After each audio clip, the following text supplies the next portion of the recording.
culture, dignity, and love. Rages to rise. We were once rage, now we are in rise. Rages to rise. Now we need it. Welcome to Reflections. I'm your host, Patrick Tomlinson, and today I have a very interesting guest, the Honorable Leland Hazelwood. Mr. Hazelwood is an international business consultant who has helped numerous businesses to increase revenues as it relates to emerging market opportunities on the African continent. He guides corporate marketing strategies, brand selection and positioning, partner selections, and cross-border distribution to African markets. He has over 40 years of experience, has managed and implemented development projects in over 45 countries across the African continent, from Algeria to Cape Town, South Africa. He's one of the first members of the Overseas Private Investment Corporation's mission to Africa. He is a senior advisor to the Rwandan Development Board and assisted in establishing over $100 million to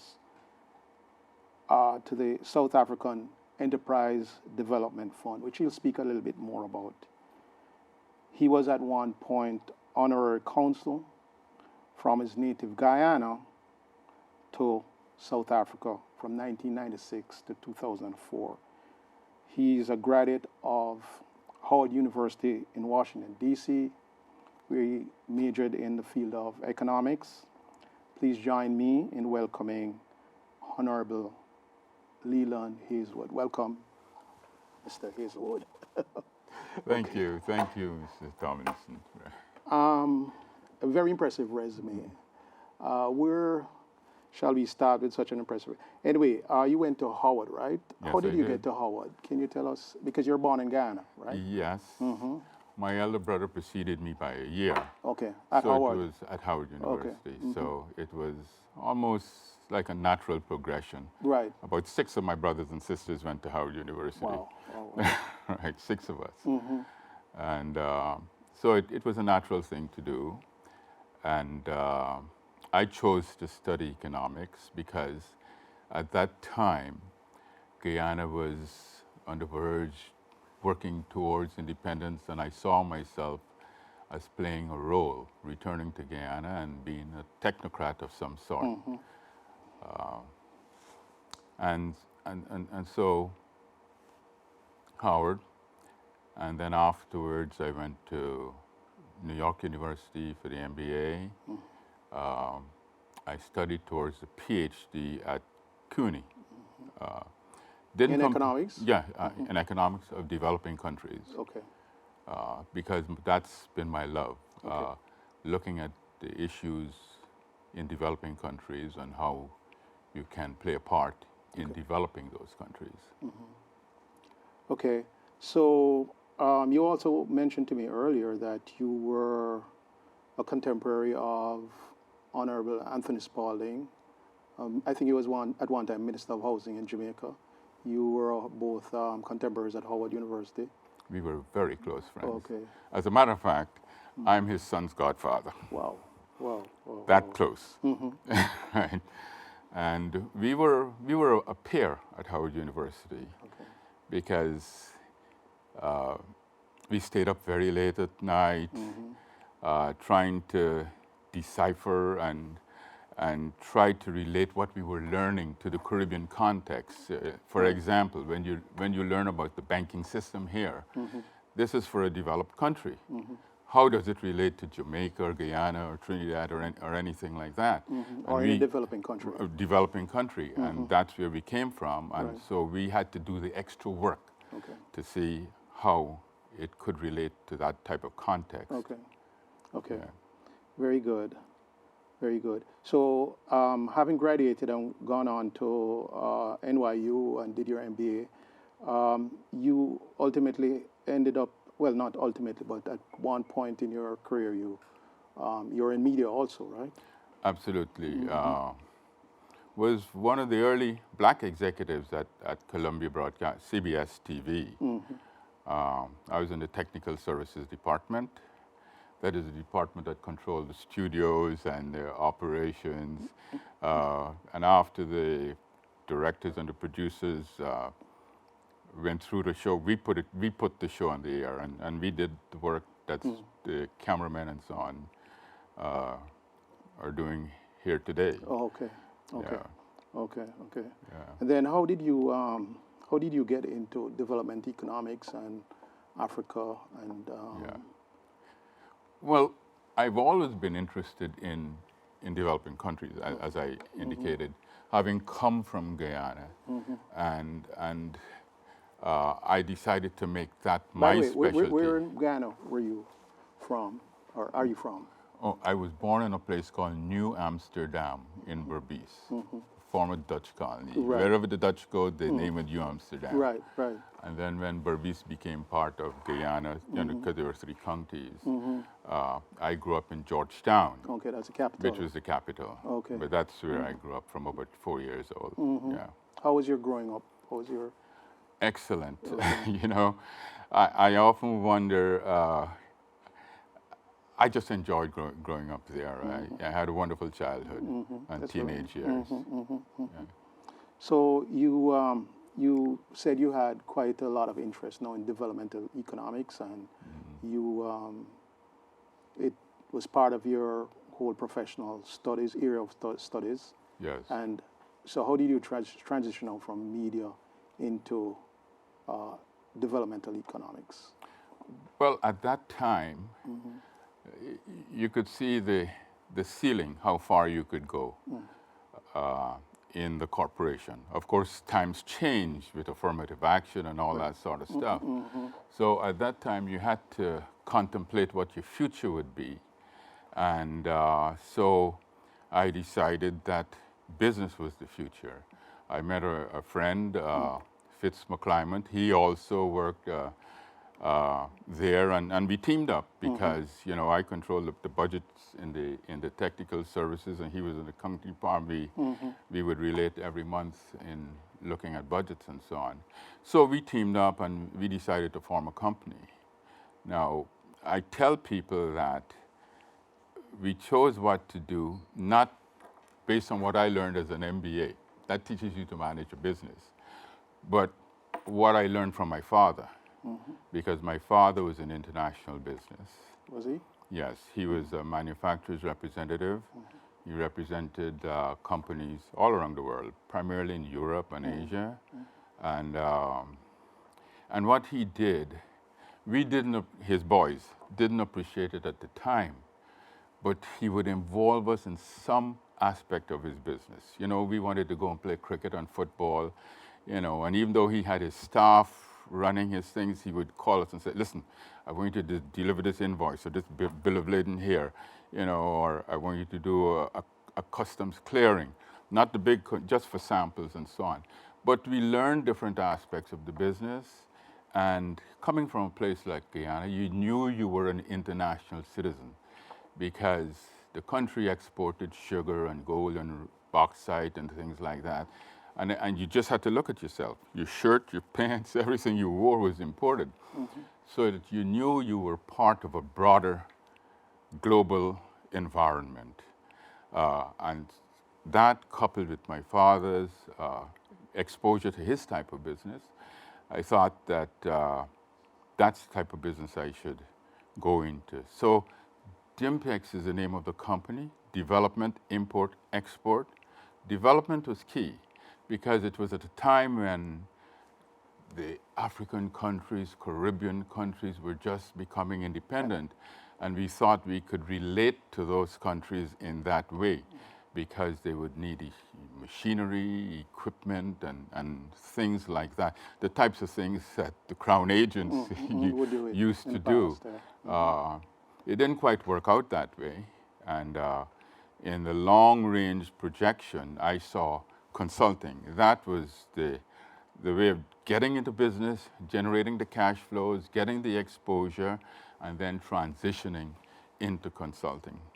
Okay. Yeah.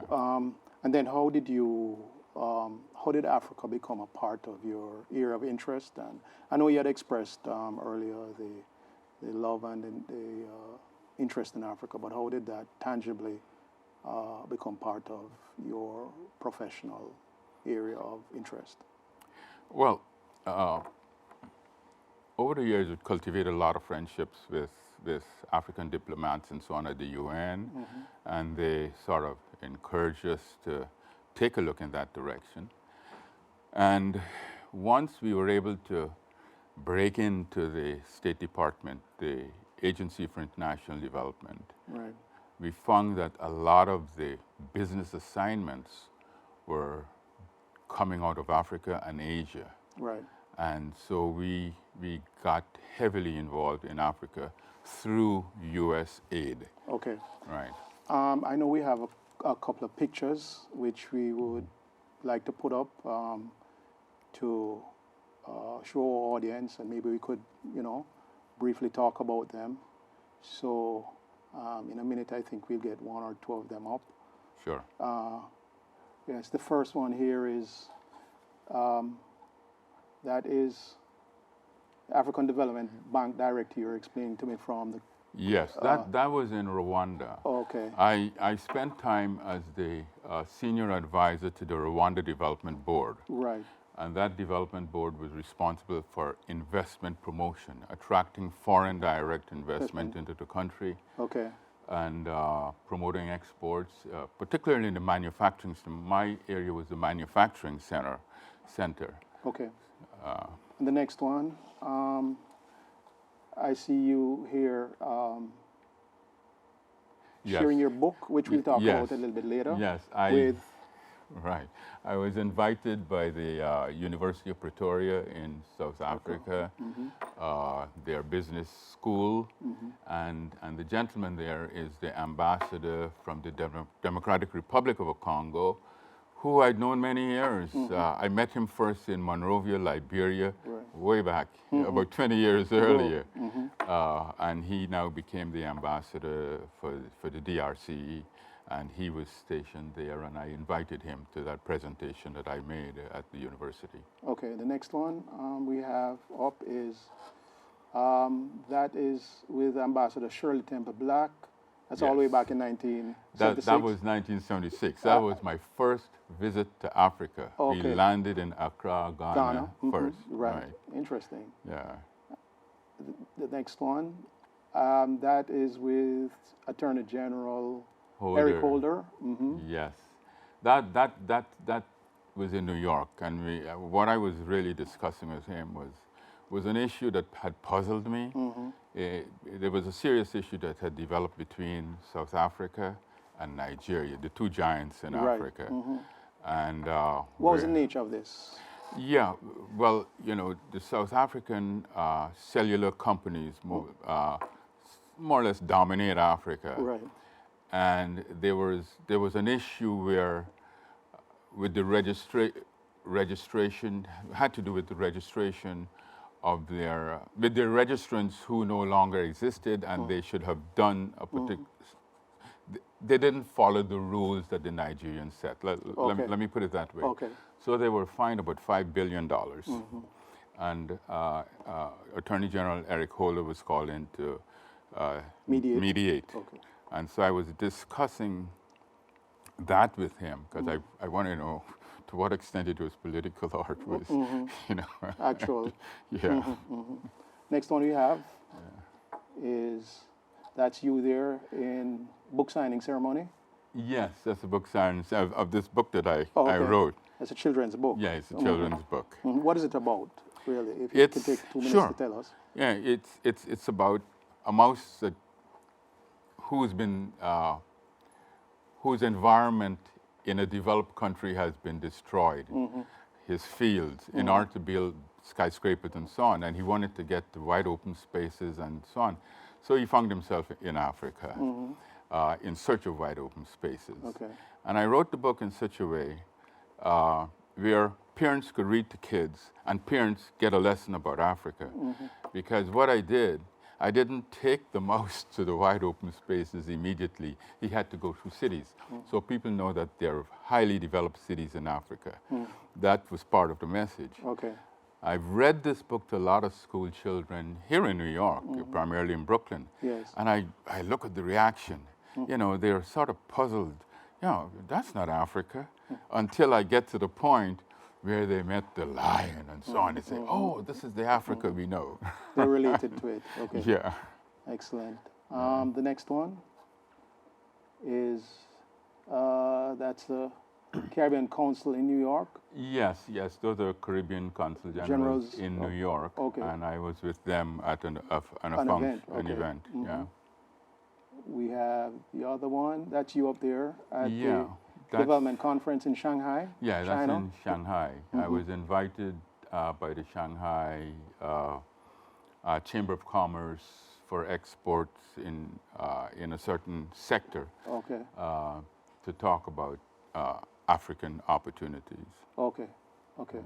The next one we have, that's you with Congressman Rangel. Yes, Okay. that was when he came on a delegation with Secretary Ron Brown, Secretary of Commerce, to Late South Secretary Africa. Ron Brown. Right, that's in South Africa.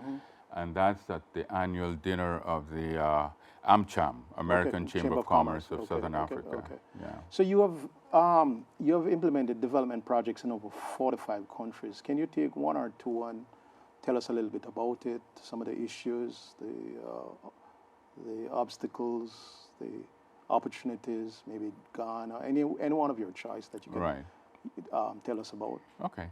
I think the most exciting one was in Burkina Faso. And where is this? This is West. This is in West Africa. Africa, just below Niger and Mali. Right. You know, just above Ghana and Togo and so on. And it's a French-speaking country. French-speaking country. Yeah, we speak we the work other in dialects, French. but right. Yeah, right. You know, we built 780 wells and installed pumps, water pumps.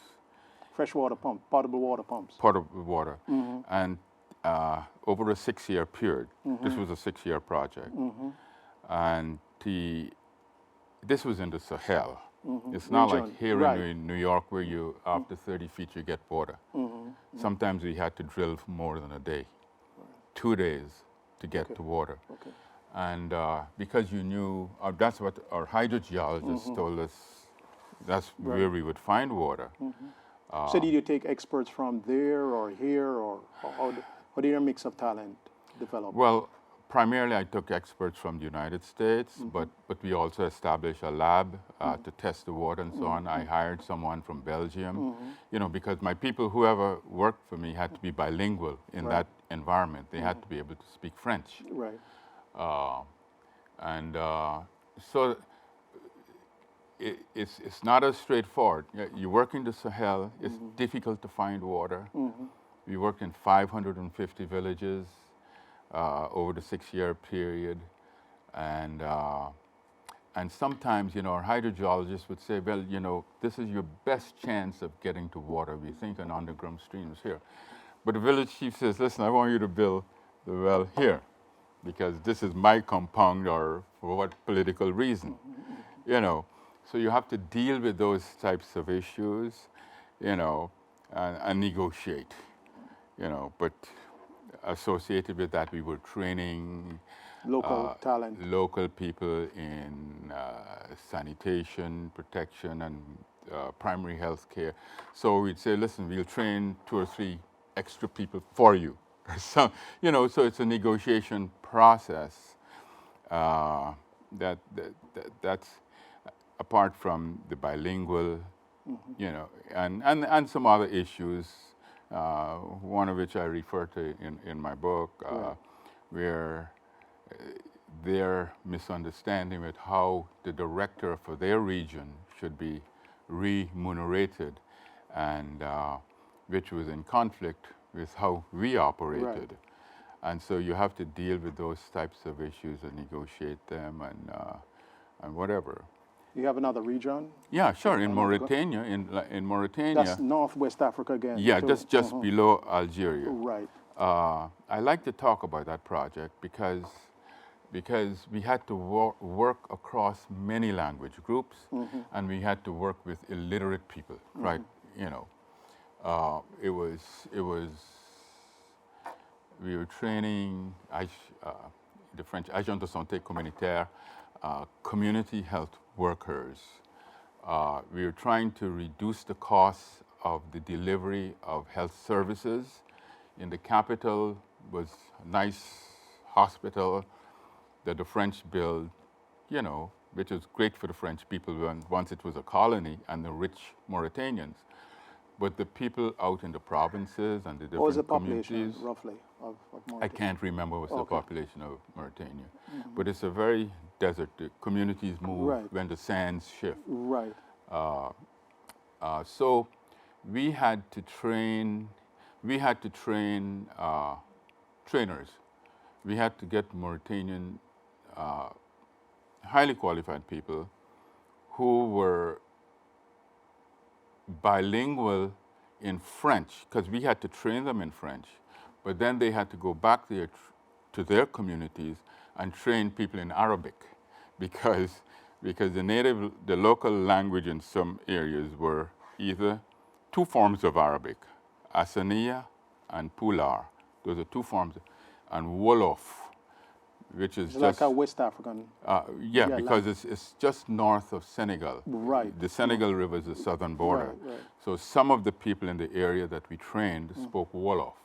So we had to train them as trainers, and then they had to go back and train in their communities in their native languages.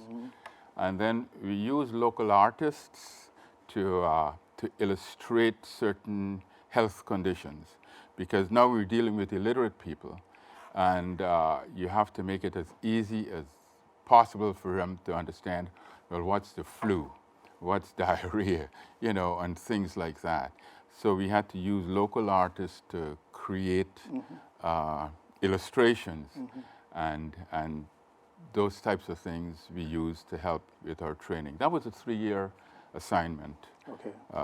And you were principally in Mauritania for that period? That was in Mauritania. Okay. No, I personally was there. People worked for me. I hired them. But I would go from okay, you ask about issues. I am going to, you know, review the project and speak with the USAID, because it was funded by USAID. And I had a meeting on Monday. The plane connections were bad between here and Madrid, Rabat to Nouakchott. So I was stuck in Madrid, and I had to take a circuitous route. I ended up traveling overland from Dakar, Senegal, to the Senegal River, crossing the river in a canoe. Because by the time I got to the river, they said, well, you know... How wide is the river? Is it pretty... Yeah, pretty big? it's fairly large at Yes. that point. A couple of miles, maybe with 2 miles or something like that. And so I said, no, I can't wait until the ferry resumes, because I've never been in the desert before. I want to get before, you know, sundown. So I had to rent a canoe, a pirogue in French, as they call it, France, yeah. and cross the river with supplies and all that sort of stuff.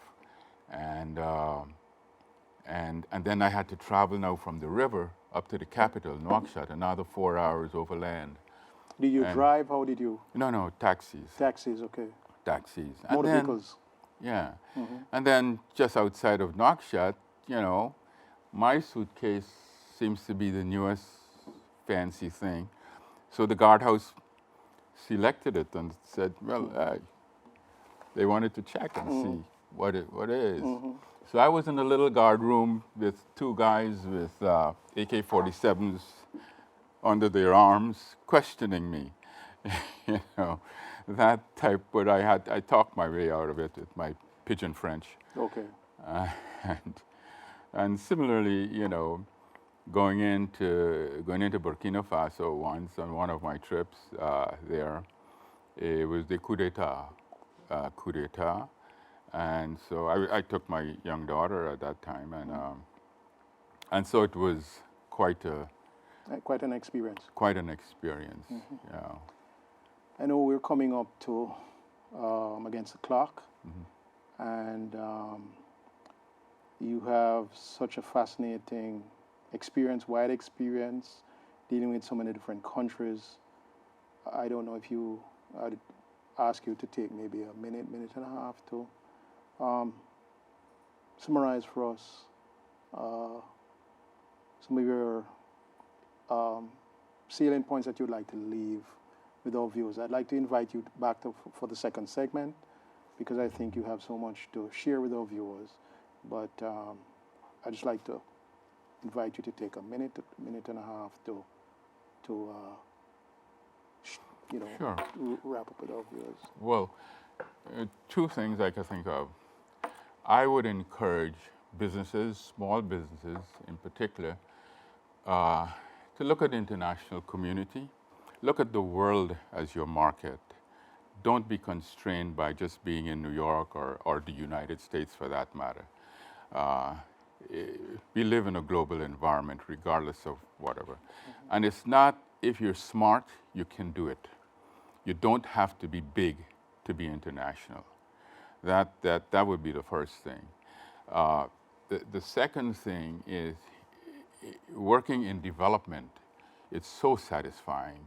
I cannot tell you the emotional feelings that one has when one enters a village and you see children and women pumping water from a pump that you installed. It might have taken 2 days to get the water, then you install the pump, constructed, and things like that. Because the woman would have had to walk 10 kilometers to get water, to go to a nasty pool someplace, bring it back on her head to spread disease.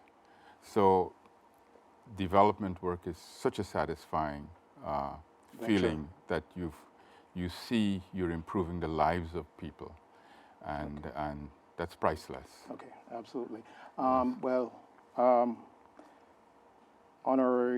Honorable Leland Hazelwood, we want to thank you for taking time out to come and share with us some of your very, very invaluable experiences. Thank you. Thank you very much, Mr. Thomas.